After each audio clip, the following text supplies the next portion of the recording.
Good afternoon, everybody, and I apologise for the delay, but you'll find out in a minute why. Welcome to this ordinary meeting of Council for Wednesday, the 19th of June 2024. I'd ask you, if you have mobile phones, to either turn them off or put them onto silent. Thank you. Acknowledgement of country. Wingecarribee Shire Council acknowledge the Gundungurra and Tharawal people as the traditional custodians of this land we now call Wingecarribee Shire. I pay my respect to elders both past, present and emerging. I'd also extend that respect to all Aboriginal and Torres Strait Islanders present here or watching today. Statement of ethical obligations. As Administrator, I will undertake the duties of the Office of Administrator in the best interests of the people of Wingecarribee Shire Council area, and to act faithfully and impartially in carrying out the functions, powers, authorities and discretions vested in me under the Local Government Act 1993 or any other act to the best of my ability and judgment. I am committed to the declaration of interests in relation to matters listed for consideration on this agenda or which are considered at this meeting in accordance with the Code of Conduct and Code of Meeting Practice.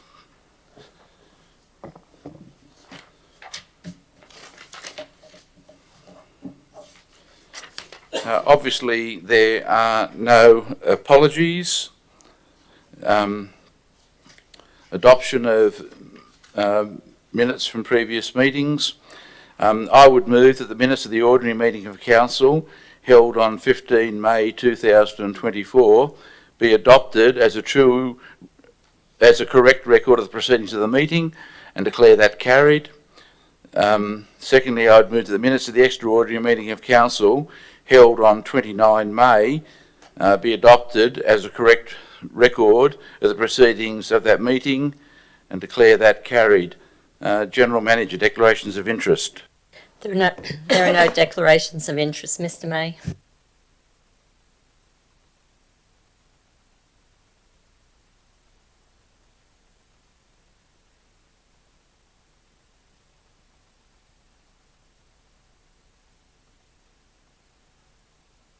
Thank you. We now move to administrative minutes. There was one which I circulated last night, and there are copies on the chair at the front.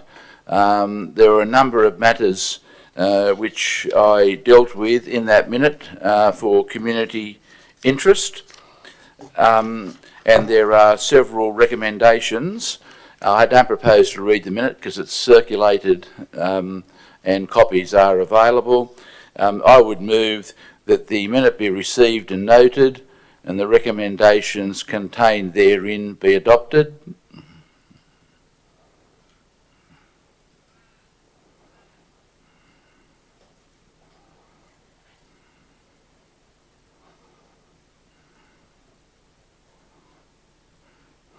That the administrative minute be received and noted.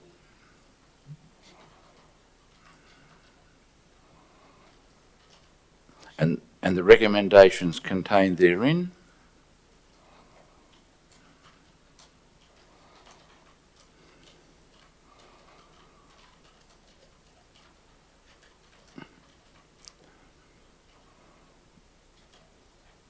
Be adopted.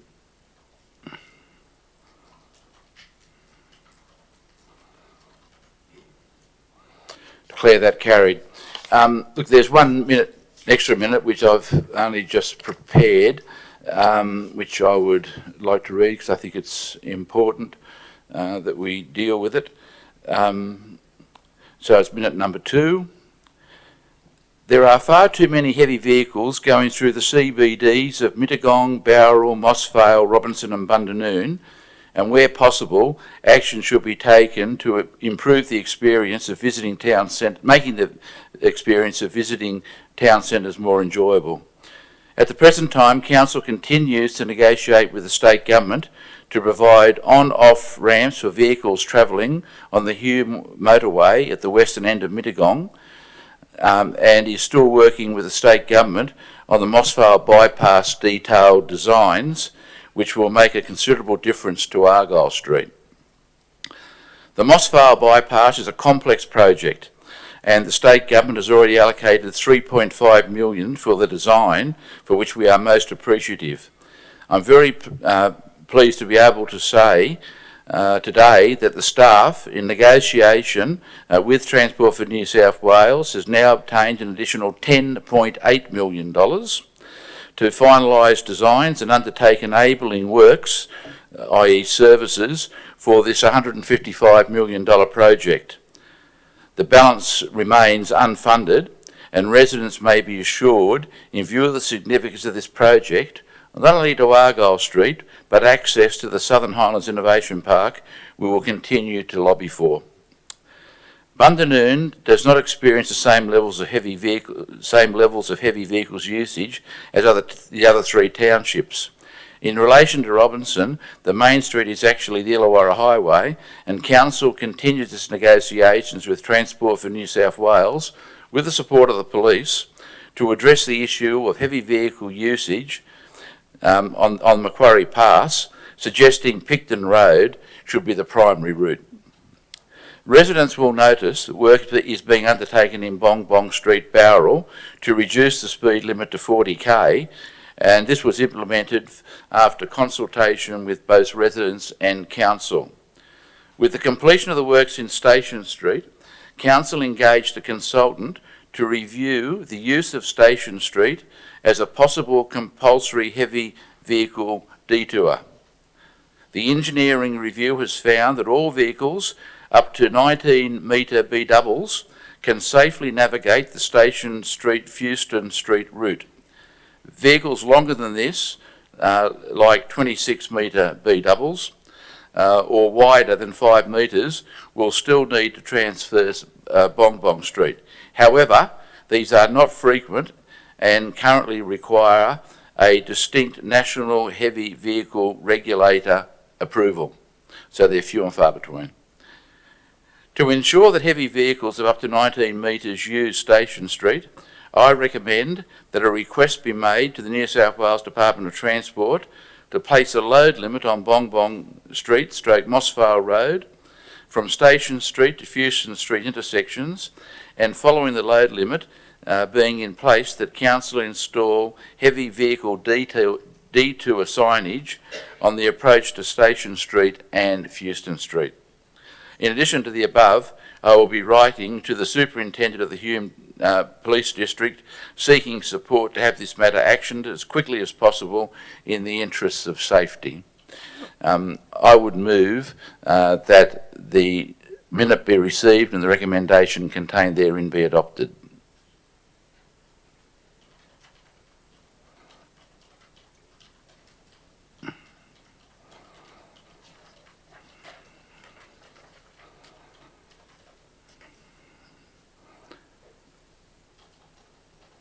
I declare that carried.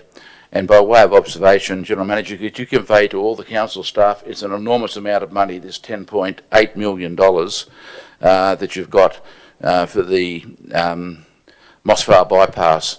It's a drop in the ocean compared to what it's going to cost, but I think it shows the council's commitment to achieving this, and the state government still giving us money to progress designs and look at services, shows that there is potentially a commitment there, but let's wait and see how we go. It's a long way from finished.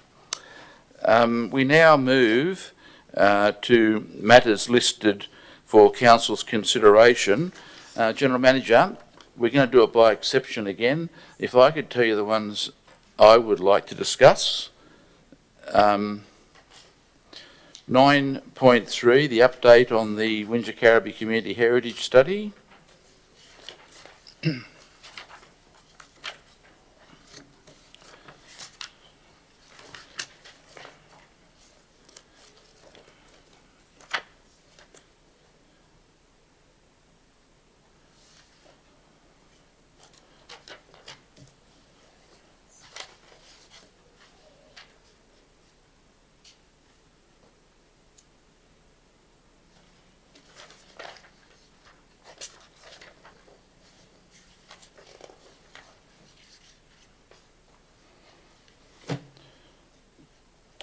.12, appointment of additional 355 committee members. 10.18, termination of agreement to lease Southern Highlands Bridge Club.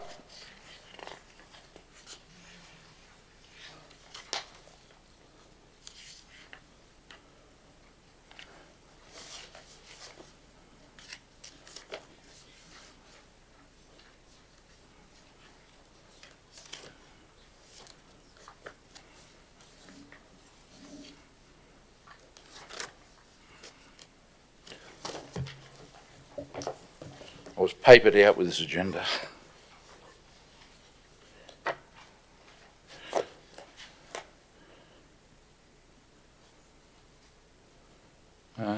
That's it. Thank you. Mr. May, we would like to speak to 9.1. Hang on. Just a minute. Yep. 9.2,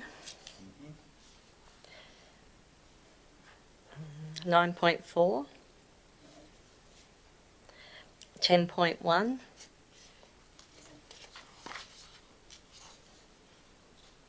10.11,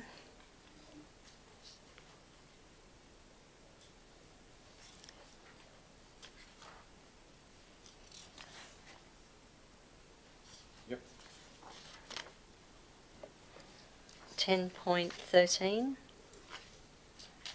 Yes. 10.14, and that is it. Thank you.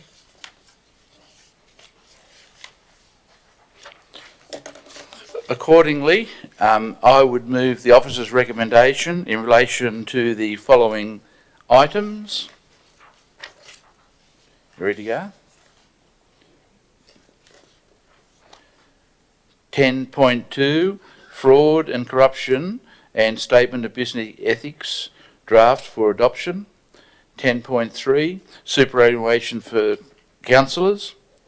10.4, expenses and facilities for the Mayor and Councillors policy - public exhibition of draft policy. 10.5, contaminated land policy draft of public exhibition. 10.6, farmland rating policy for adoption. 10.7, review of related party disclosures policy for adoption. 10.8, liquid trade waste policy for adoption. 10.9, update of water and wastewater management policies for adoption. 10.10, governance and management of council's children's services policy be rescinded. 10.15, arts trail update. 10.16, community circles funding agreement. 10.17, Barrel and Mossvale sewage treatment plan proposed easements. 10.19, write-off of excess water charge. 10.20, investment report. 10.21, monthly financial report for May. 10.22, country mayors meeting minutes of the 10th of May. 10.23, Canberra Regional Joint Organisation minutes of the 16th of May. 10.24, Traffic Committee meeting minutes of the 16th of May. And 10.25, Community Reference Panels meetings of the 16th of May. Got all that? Declare all those staff recommendations adopted. We now move to item 9.1, housing targets. General Manager. Thank you, Mr. May. The Exec Manager Strategic Outcomes, Mr. Killick, will introduce this item. Thank you.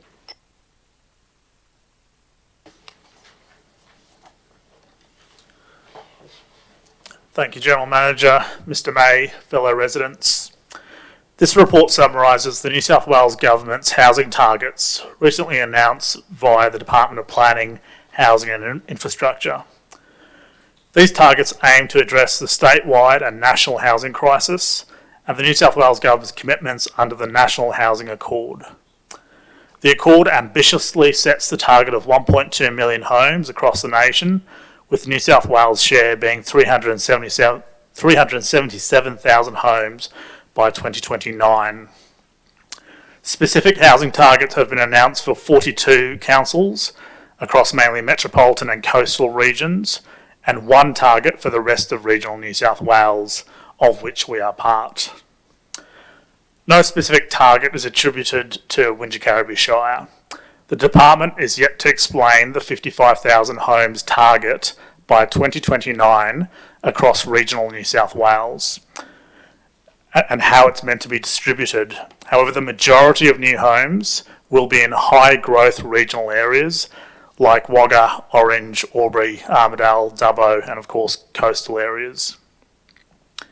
Wingecarribee Shire is not regarded as a high growth regional area by the state, and certainly not regarded that way by council and her residents. It's important to note the New South Wales Government's targets are about the immediate and short term, from July 2024 to June 2029. Here at Wingecarribee Shire, and especially at Strategic Outcomes Branch, we plan for the long term, as well as the short and medium term, but well beyond 2029 to the 2030s, 2040s and the early 2050s. This is through our adopted local housing strategy, aiming for a 50-50 split between infill and greenfield or new living areas. So that's 50% new homes will be accommodated within the existing town and village forms, and 50% in the identified adopted new living areas. Any calibrations to these numbers will be undertaken within the cadence of local housing strategy review, expected every 5 years to align with departmental expectations. We will continue to liaise with departmental partners to ensure the state respects Council's strategic approach to land use planning that has served us well over the last few years. Thank you. Thank you. I think this report was very clear for residents, and you say in that report, and if people read the minute I put out last night, I think it's very clear that we're not going to entertain any spot rezonings. We're going to stick with the residential strategy, which you believe conservatively will address the demands that the state government has put on us. So I think I don't need to say any more, it's all self-explanatory. In relation to item 9.1, I'd move the officer's recommendation as outlined on page 7 of the business paper and declare that carried. The next one is the medium density study. General Manager, I'd ask that the officer please deal with Mr Corbett's matters too. Thank you, Mr May, and you stole my thunder. So back to the Exec Manager's strategic outcomes, and Mr Killick, if you could address the key points that Mr Corbett raised. Thank you. Of course. Thank you, General Manager. Mr May, the medium density study scope was to look at the planning controls within the existing R3 medium density residential existing zoned areas in our 3 towns, Moss Vale, Mittagong and Bowral, and the village of Bundanoon.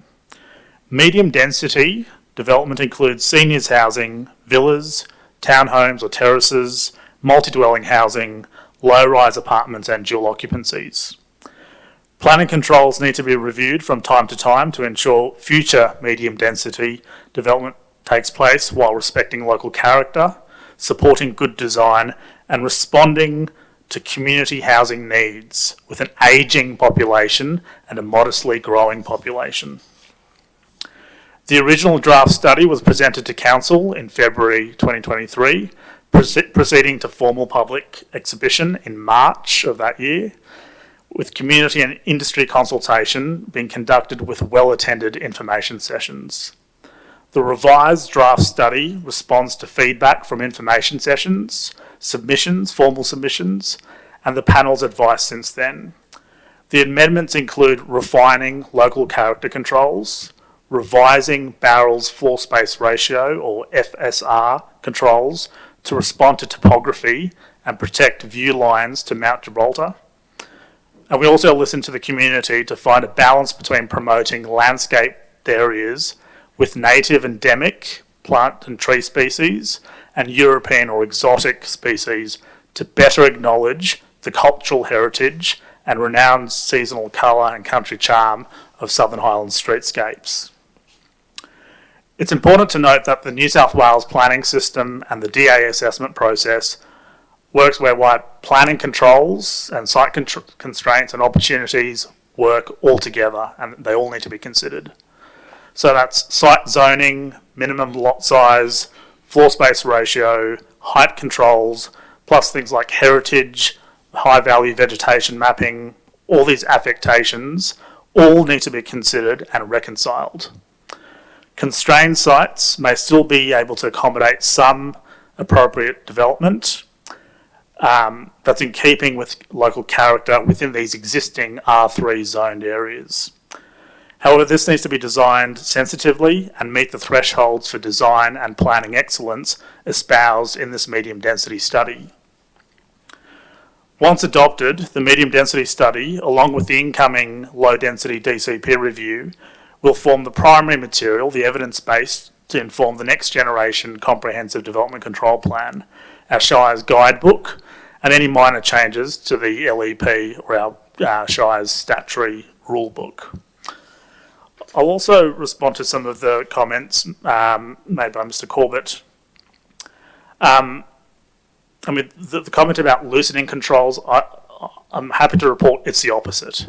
We are refining controls, and in some cases, we're tightening controls. So in the case of parts of Old Bowral, we're reducing the building height from 9 metres down to 6 metres to preserve some of the view lines to Mount Gibraltar, as well as Oxley Hill. So some of those controls are actually being tightened, not loosened.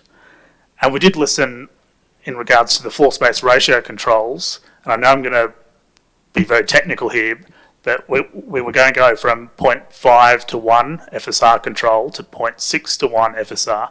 We've brought that back down to 0.5 to 1 to respond, to listen to the community, and that came out in the submissions as well as the information session. So those are some of the numerical controls. In terms of some of the descriptive controls, our DCP needs work. It's a very long DCP. If I printed all of it, it would be over 3,000 pages long. If we don't review our DCP, we are operating in an environment where state policies, SEPs, like the Seniors Housing SEP, the Housing SEP, the TOD SEP, other SEPs, are encroaching upon what used to be all DA, the realm of local DAs and local council. So we do need to ensure that the DCP and the LEP responds to market, but also responds to community expectation. The comments about infill development, we have a very balanced 50-50 target, 50% infill, 50% greenfield. And I think that's a very balanced approach. In some other areas, it's more like 70-30 or 80-20. Being a rural shire, 50-50 is best practice. In terms of sewer, the Bowral STP is being upgraded to accommodate the modest population growth that we're experiencing. And at the end of the day, and I'll finish on this, it's about housing our own people. These aren't all people from Sydney. These are our sons and daughters, our grandchildren, well, not mine, but it's about housing our own people. And when you have an ageing population at different stages of life, you require different types of housing. But also, we do have a modestly growing population, and it's Council's job to plan for that. Thank you. Is it fair to say that the Shire lacks housing choice? It does. I mean, in some villages, in some towns, most of the housing is your detached dwellings with 4 bedrooms, 3 bathrooms, 2 garage. We need to increase the diversity of housing, and that's what the medium density study is all about. We're talking about existing zoned areas, so medium density is going to happen anyway. This is about regulating it so that we get the design outcomes that we want. So there's no upzonings? There's no upzonings. Yeah. This is existing zoned land. Look, Mr. Horvath's given me some homework. because I live down near Kangaloon Road. I know Aiken Street well. I walk there all the time. I would be amazed if any of those, in effect, aged housing developments all the way along Kangaloon Road have been approved in the last 3 years. They've all been constructed in the last 3 years. But having said that, I don't think that the council could have stopped them at any rate by virtue of the zonings. We need to pick our battles. So we do operate in an environment where when you drive around, not everything's approved by council. We need to remember that. There's the SEPs, the state policies, there are the courts. So not everything is approved. And there's, of course, complying development. How can we forget the state mandated express approval pathway where even council doesn't get a say. So we're operating in an environment where the all-powerful state is producing policies that override local controls. That's why our local controls need to be responsive enough so that the state sees that we're doing the best we can with our local controls. And I just made a note about affordable housing. Supply is only part of the answer. And this is where I have intellectual arguments with developers. Supply is only part of the answer when it comes to affordable housing. We know that much of the heavy lifting does need to be undertaken by the state for public housing and as well as affordable housing. Affordable housing is for people who serve us. Young doctors, young nurses, young police officers, young council staff members who probably can't afford to live here.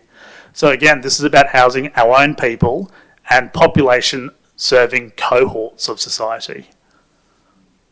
And additionally, a lot of the development along Kangaloon Road, we couldn't find out, it would be very interesting to see how many people living there have downsized from larger properties in the Bowral area. So, I think planning is complex, there's no question about that. I don't think that anyone disagrees with that. But thanks very much. In relation to item 9.2, I'd move the officer's recommendation 1, 2 and 3 as outlined on page 11 of the business paper and declare that carried. 9.3, I called this one too, but you go first, General Manager. Thank you, Mr. May. Again, Mr. Kellick, if you could also, in your introduction, cover off on Mr. Anstey's points. Thank you. Thank you, General Manager. Mr. May, this is an update about the results of the independent peer review of the draft heritage study that is currently undergoing public exhibition. The draft heritage study has a long history, perhaps poetic because history and heritage takes time. The draft study was publicly exhibited in late 2023, and since then an independent peer reviewer was appointed in January 2023 to review all proposed heritage items, including draft inventory sheets, statement of significance, site visits from the public domain, and review all submissions from landowners and their consultants, to form a professional opinion and make a clear recommendation for each of the 609 items and the proposed heritage conservation areas. The results of the independent peer review were reported to the extraordinary local planning panel of 29-30 May 2024, with a public forum hearing from 22 landowners or their consultants. The panel deliberated extensively, reviewing the peer review's report, submissions, and opinions voiced at the public forum. The panel provided advice and recommended to proceed to public exhibition, and this commenced on the 1st of June and will continue until the 30th of June 2024. A further post-exhibition report will be reported to the panel in mid-July, considering any further submissions and requesting final deliberations and final advice from the panel before proceeding to the August Council meeting. At the August Council meeting, the professional officers will relay the advice of the panel and make recommendations based on this advice, proceeding to gateway determination with the draft planning proposal. On the matter of notifications, we sent over 1,000 letters to affected landowners and interested parties. On the specific matter of the Berrima proposed Heritage Conservation Area extension and the Sutton Forest Exeter heritage conservation area. The draft study proposed that these be examined under a separate process, essentially to defer those matters under a separate process because of the intensive amount of work that's required to look at the statement of significance. The peer reviewer recommended that we proceed, subject to having a look at those statement of significance. We don't have that. So scope control is very important here. We have 700 moving items, or moving pieces. So scope control is very important here, and that is why the Berrimah, as well as the proposed Berrimah and the Exeter Sutton Forest Heritage Conservation Area matter will be dealt essentially as a deferred matter, and that will be the recommendation. And that matter, under a separate process, we're setting the target of July 2025, which will include community consultation under a separate process. So does that mean that if this does proceed to Gateway, it will be without the additional Berrimah and Exeter? Sutton Forest. Do the people at Exeter understand that? We probably could have explained that better.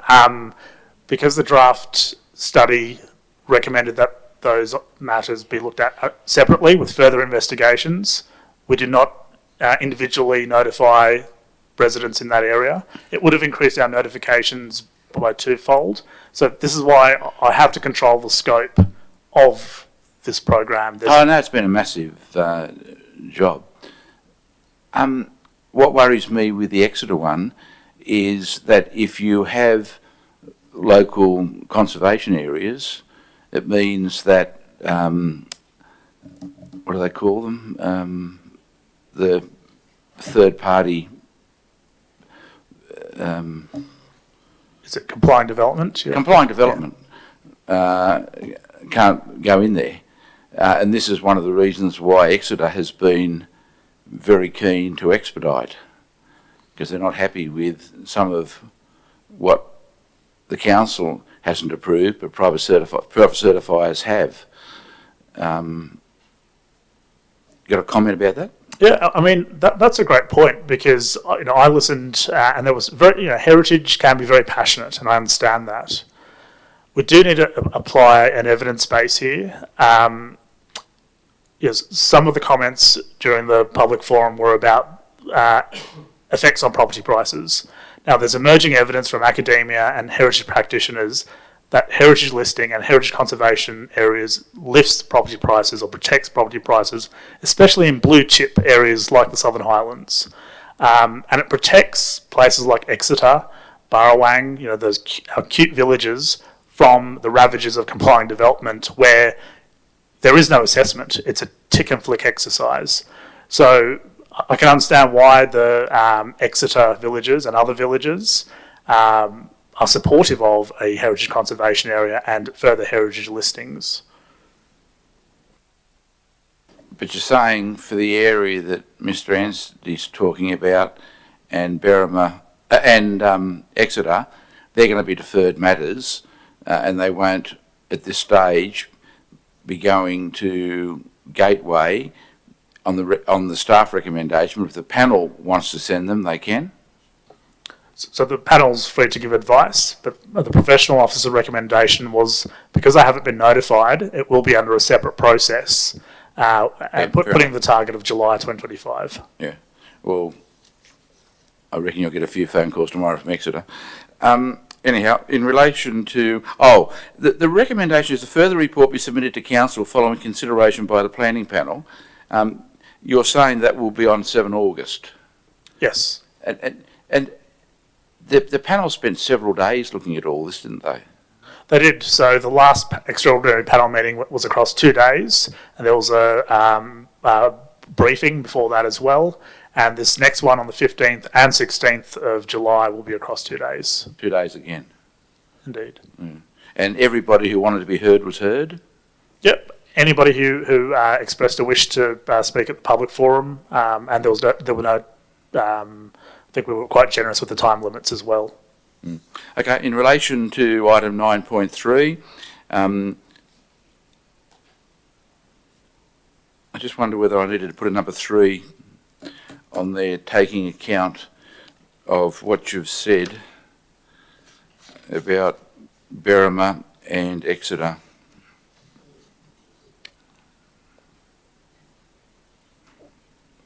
General Manager, do you think that's necessary? Speaker.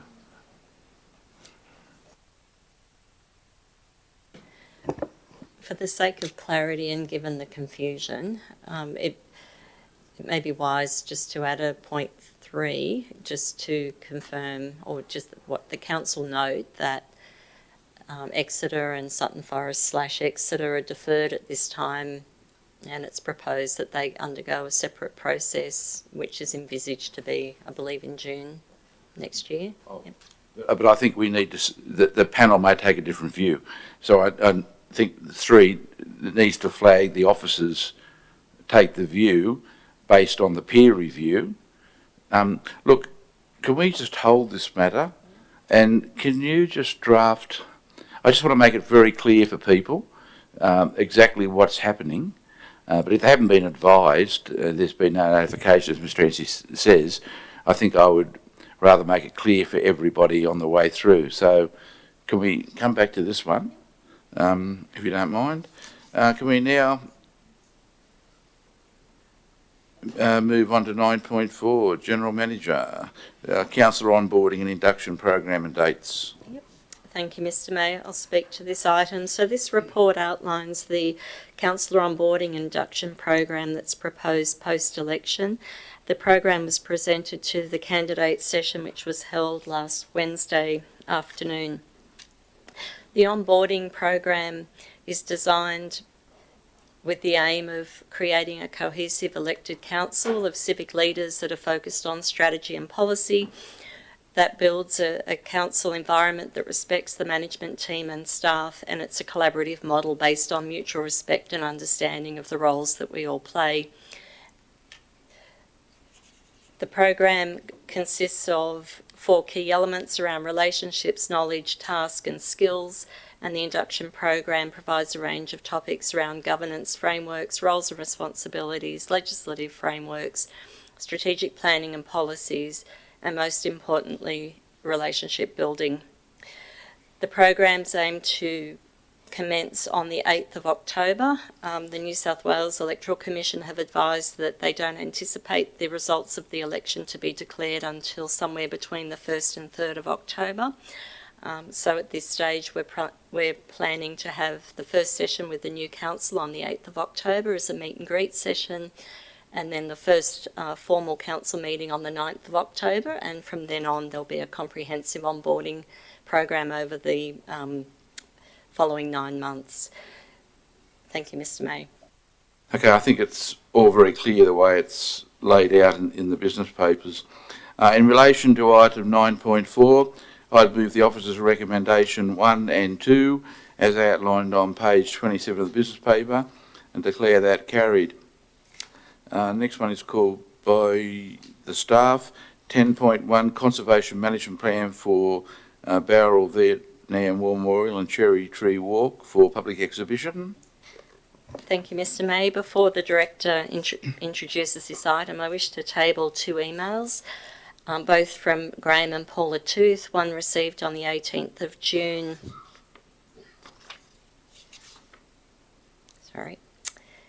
In the morning, and then a further email on the 18th of June in the afternoon. So I wish to table both of those emails and ask the Director, Service and Project Delivery, Ms Targa, to speak to this item. Thank you.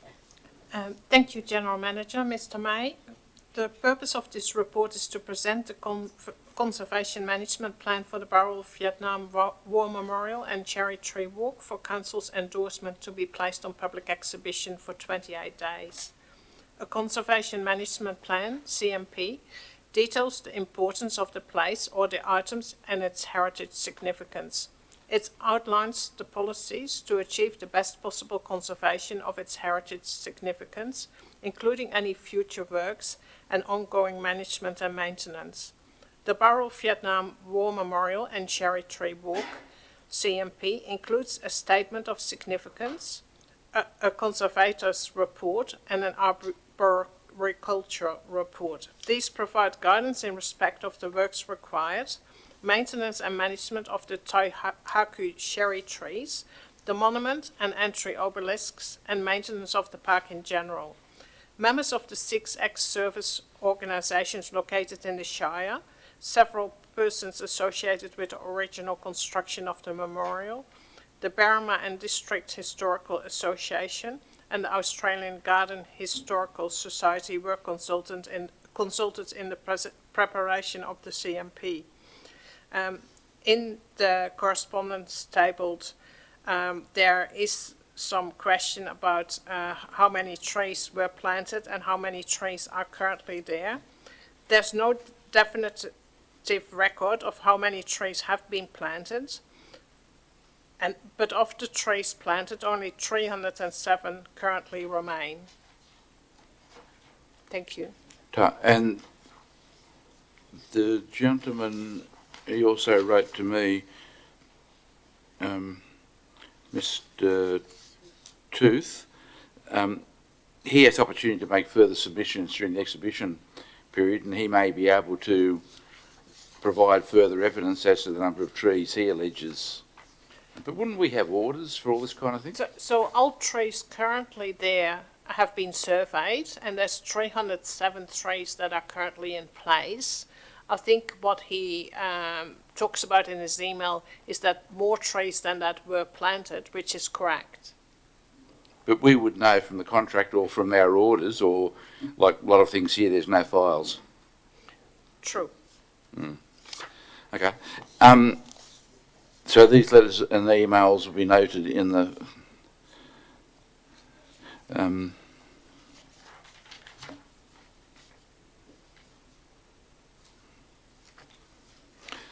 relation to item 10.1, conservation management plan for Bowral Vietnam War Memorial and Cherry Tree Walk, I would move the officer's recommendation 1 and 2 as outlined on page 33 of the business paper and declare that carried. Now look, I apologise to Mr. Bonello. We'll bring your matter forward now, so you haven't got to stay unless you're happy to sit and watch what's going on. We'll bring you forward. So I don't think I need to move suspension of standing orders because it's still dealing with officers' matters.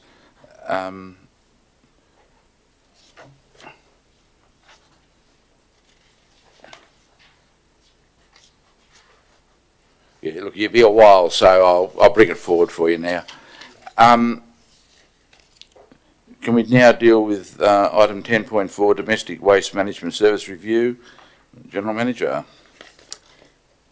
Thank you, Mr. Mays. So the Acting Director, Communities and Place, who's normally the Manager, Waste and Resource Management, Mr. McAllister, will introduce this item. Thank you. Thank you, General Manager. Mr. May, the purpose of this report is to provide an update to Council on the analysis undertaken in the extension and the provision of waste services to residents that currently do not receive a Council domestic waste management service. The report recommends that Council approve the extension of the domestic waste collection area for the 2024-25 financial year, prorated from the 1st of October, ensuring the coverage for residents that are eligible under Section 496 of the Local Government Act of New South Wales, 1993 of New South Wales. Under Section 496 of the Local Government Act, Council is required to make and levy an annual charge for domestic waste management services, which includes a domestic waste collection service for each parcel of rateable land where the service is available. Council have gone through a process of review and have identified 859 properties as having a domestic waste management service available, and in simple terms it means that Council waste collection trucks drive past that rateable property. 682 of these properties have been identified as having a residence on the rateable land and should have a domestic waste levy applied. 118 of these properties are rated residential but have no residents, and should have a vacant land charge applied. The expansion of the domestic waste services will provide a recycling service to these residences, increasing the diversion of waste from landfill. It will also establish a platform for the extension of FOGO services to these residents as required by 2030. These combined, actions are critical in achieving the targets as set out by the National Waste Policy Action Plan of 2019, which includes a target of 80% recovery from all waste streams by 2030. Council will write to each of the identified properties and offer a standard weekly 80 litre service, allowing time for the resident to respond and tailor the service based upon their needs prior to commencing the service on the 1st of October. And further reviews to the expansion of the collection areas, other than outlined in this paper under section 496 of the Local Government Act, be undertaken in conjunction with the domestic waste collection tender. I'd just also like to respond to the presentation and the issues raised by Mr. Vince Bonarello. And it should be noted and acknowledged that these proposed changes will have an impact on a commercial business, and that being Highlands Tip Trips. It should also be noted that they are not just a commercial operator, but they are a local business, and as outlined by Mr. Bonello, have been in the Southern Highlands and servicing the Southern Highlands for 36 years. I believe they are also a local community resident, and they do provide a service to areas of the community that council currently do not provide that service to.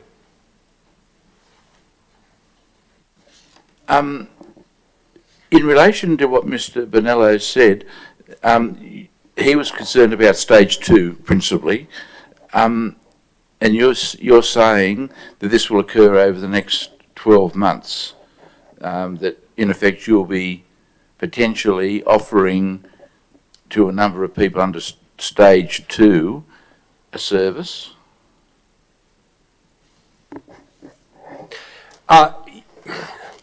Yes, I think we need to continue to look at how we extend the service. We'll be able to only do that analysis after we complete the domestic collection tender process and working with that contractor how we roll it out. I would recommend that not commence until that contract start, which is July 2026. It would also allow us time to work with affected companies like Highlands Tip Trip in how those services affect them to ensure that the community maintains a level of service in regards to waste services. And don't quite understand. Under stage 2, you said that'll happen in the next 12 months. What you're saying is after you accept a tender, you will then start and negotiate. So that could start with the new contract. Sorry, Mr. Mate, for clarification, I say we should continue to plan and understand how we will extend, but not actually implement the extension beyond stage 1 until July 2026. So what Mr. Bonello says has legs. You can potentially achieve that. Correct.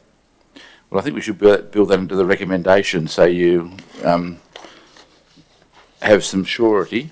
The only other question I've got is, on page 244, you said this will approximate total revenue of $376,790. You're not going to get that windfall because you haven't dealt with expenditure. That's just income. And expenditure is not really mentioned. Correct. That is an estimate of the potential revenue as a result of applying the standard 80 litre domestic waste charge. That will be impacted by the level of service that the residents may select. So if they want a larger bin, there is a higher cost, that revenue will go up. It will obviously be offset by the expenses in regards to the waste processing and disposal charges. So it's not a windfall, it's a break even No, at it's the not, end of and, the day. and that is hard to estimate, being not servicing those areas, and depending on how much they generate, will obviously create some expenses. Understand. Okay, well, number 4, we've got the officer's recommendation 1, 2 and 3, and number 4, the General Manager continue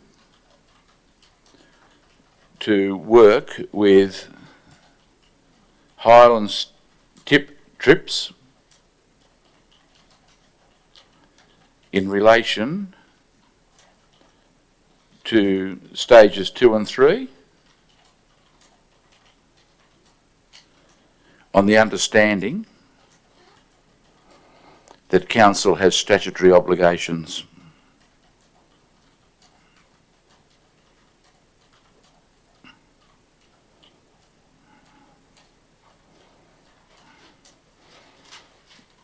Does that make sense?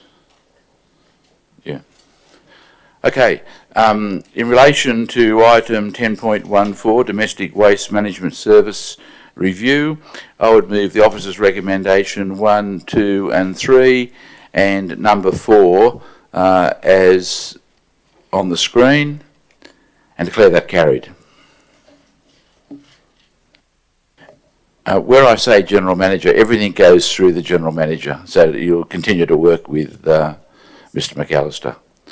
But I hope that gives you some satisfaction that the Council is not out to destroy your business, but we have statutory obligations and we're happy to, or the staff say they're happy to work with you in achieving an outcome that satisfies everybody. Thank you. We now go back then to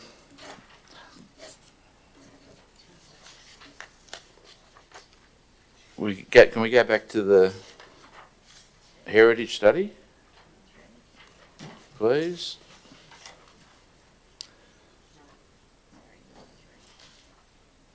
Yeah, 9.3, Executive Manager.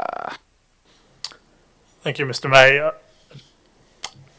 So the wording, and I just need to clarify, I said, in the heat of the moment, I said Berrima HCA, I meant Berrima Landscape Conservation Area, North and South Extensions, and the proposed Exeter Southern Forest Landscape Conservation Areas. So there's a lot going on, so I just got confirmation from the team. But the wording would be that the proposed Berrima Landscape Conservation Area North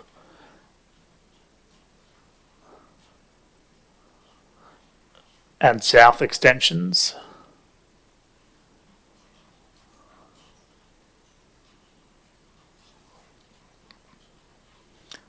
and proposed Exeter / Sutton Forest Landscape Conservation Area be deferred.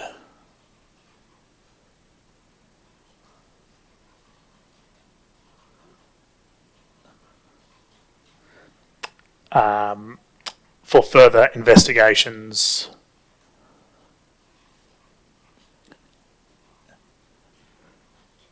and separate consultations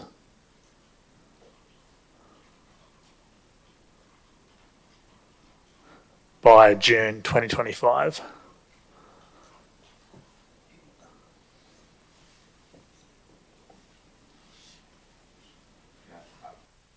Then if we get back to the start of that, because we've already got that, it be noted, so should be proposed, it be noted, before proposed, it be noted that the staff advised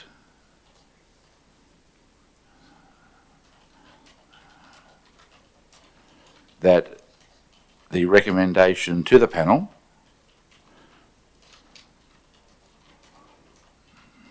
in relation to the peer review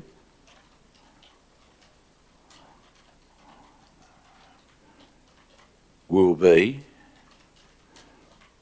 that, and we go from there.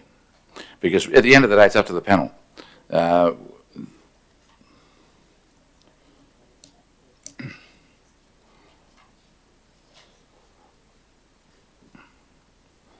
So that addresses the question. It does, and we've got the right conservation area this time. Yeah. Exeter Sutton Forest, but they're getting, in addition to the landscape conservation area, they're also getting a heritage conservation area under this. Yes, Yes, and I heritage items. Yeah. Okay, I'd move the officer's recommendation 1 and 2 and the number 3 as on the screen and declare that carried. Thanks for that. Dealt with Cherry Tree Walk. Audit risk.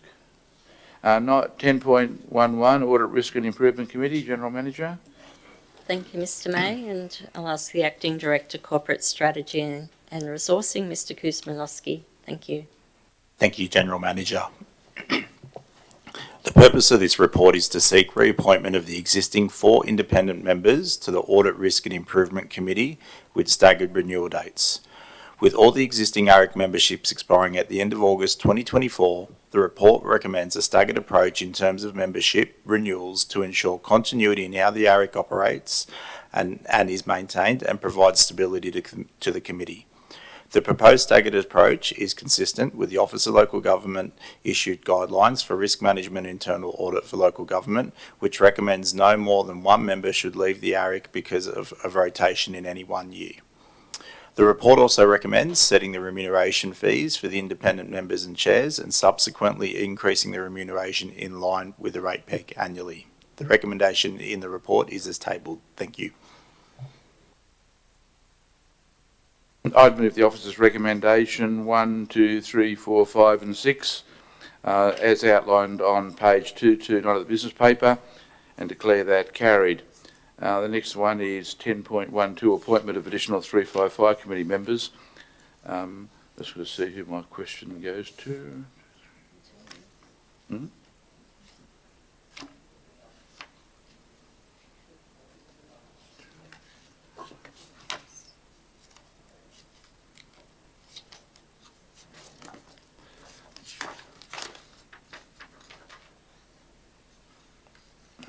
Hello.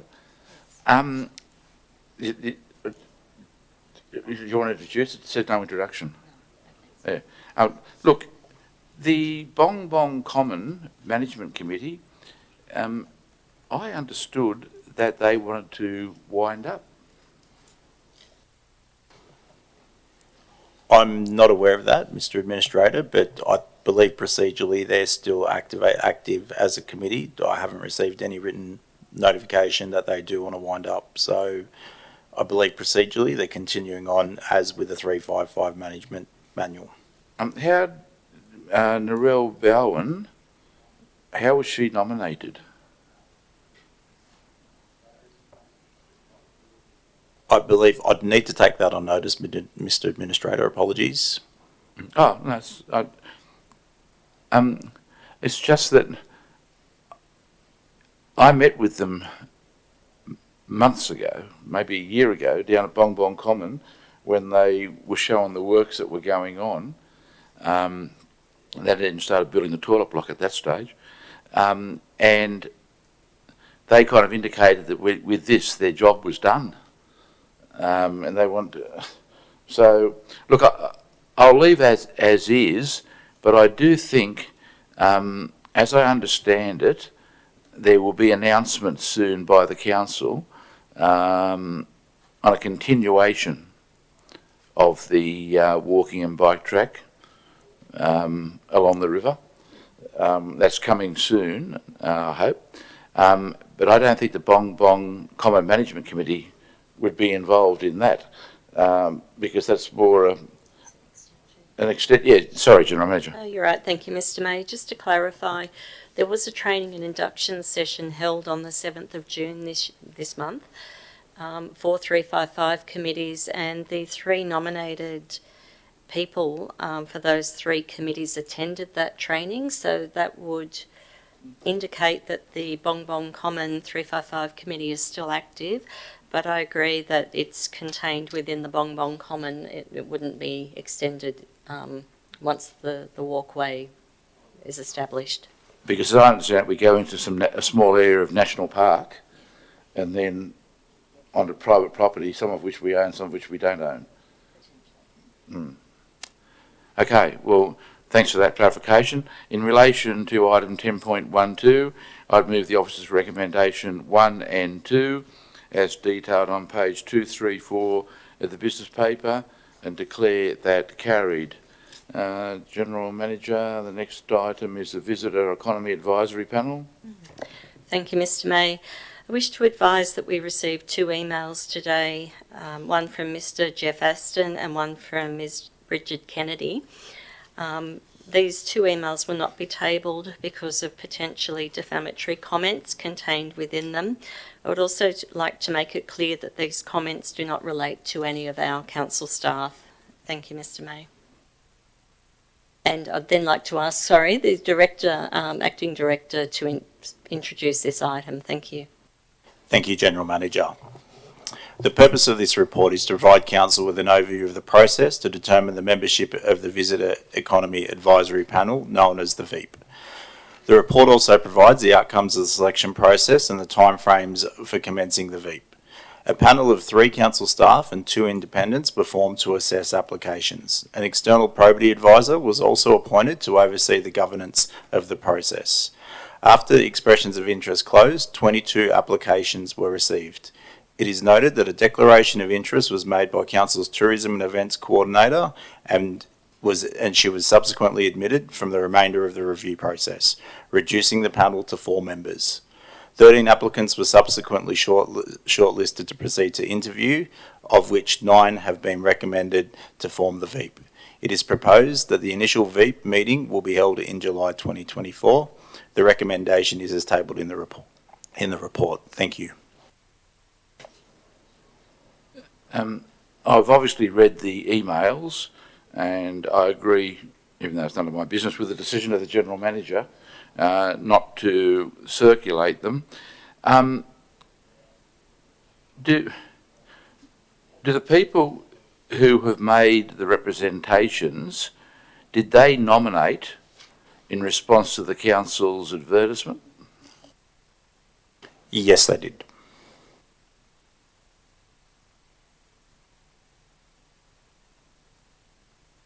So that makes it extremely difficult for me to talk to anyone. Correct, yes.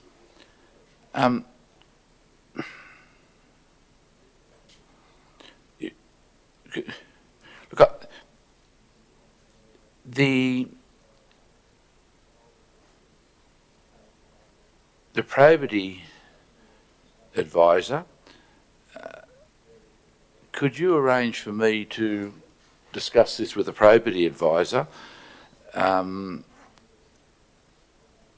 I think I know the answer already. I can't, but I just want to check with the probity advisor. Was the probity advisor at the panel interviews? Yes, that is correct. Were there scores kept on all the interviewed people? That is correct, yes.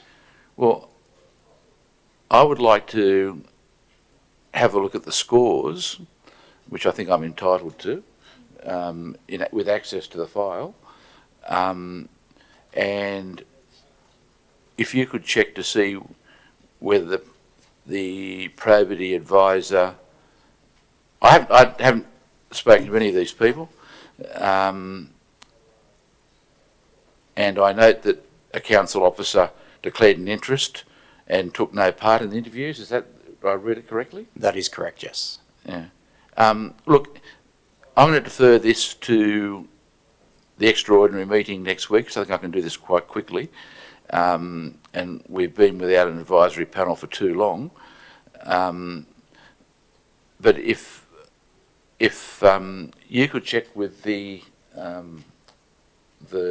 probity advisor whether it would be appropriate for me to meet with the 2 people who have made a submission, noting that they're potential candidates, or they were candidates, and if you can arrange for me to get copies of all the submissions, hard copy possible, of all the submissions, and then if you ask the probity advisor whether it's appropriate for me to have the scoring sheets, I believe it is, but that will be a matter for the probity advisor. So General Manager, I think that's an appropriate way to deal with, because there are some substantial allegations which have the potential to be dealt with in other places. So I would move that the matter be deferred to the 26th extraordinary meeting of Council on the basis of what I've said publicly I intend to do. Declare that carried.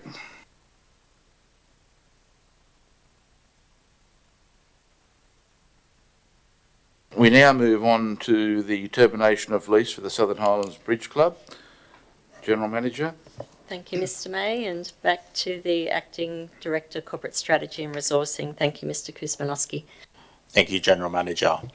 This report is to provide an update in relation to the termination of agreement for lease to the Southern Highlands Bridge Club for land at Boardman Road, Bowral.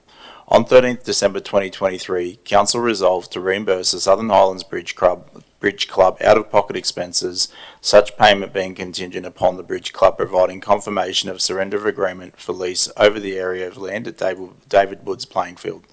The resolution further provided that if the matter was not finalised by 29 February 2024, Council commenced proceeding to bring effect to legal agreement. Since the December 2023 Council resolution, various correspondence have been exchanged between Council representatives and the Bridge Club's representatives. The matter was not finalised by the 29th of February 2024. On the 26th of April 2024, a breach notice was served on the Bridge Club requiring rectification of the Bridge Club's breach of agreement for lease within 1 month.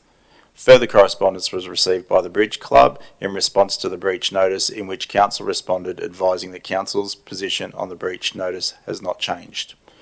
On the 30th of May 2024, a termination notice of agreement to lease was served on the Bridge Club. Further correspondence has subsequently been received from the Bridge Club, in which Council's legal representatives have confirmed Council's position to the Bridge Club on the breach notice. That has not changed. The recommendation is as tabled in the report. Thank you.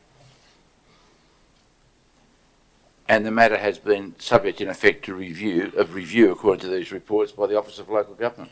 That is correct, yes. Because they were a party, the Minister was a party to the original lease. Correct. Look, this can't go forever, but under the terms of this recommendation, and by their actions, they're going to forego $25,000. I would like to add to the recommendation that Council note the update provided in the termination for agreement to lease Southern Highlands Bridge Club report, and that subject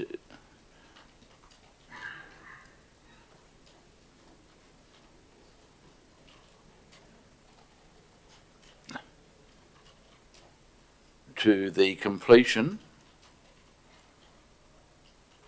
of the agreement to lease, of the termination of agreement to lease,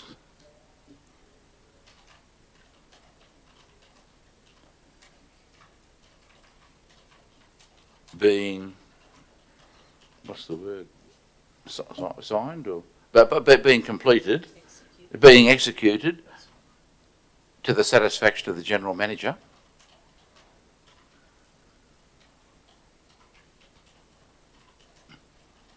by 30 June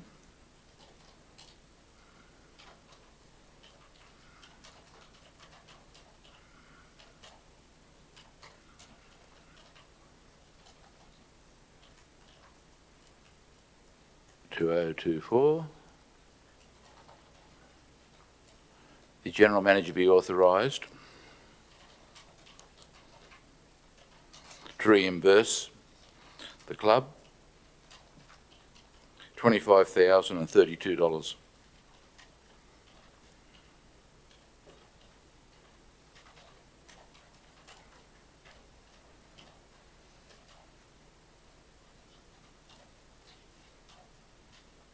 I'm 32.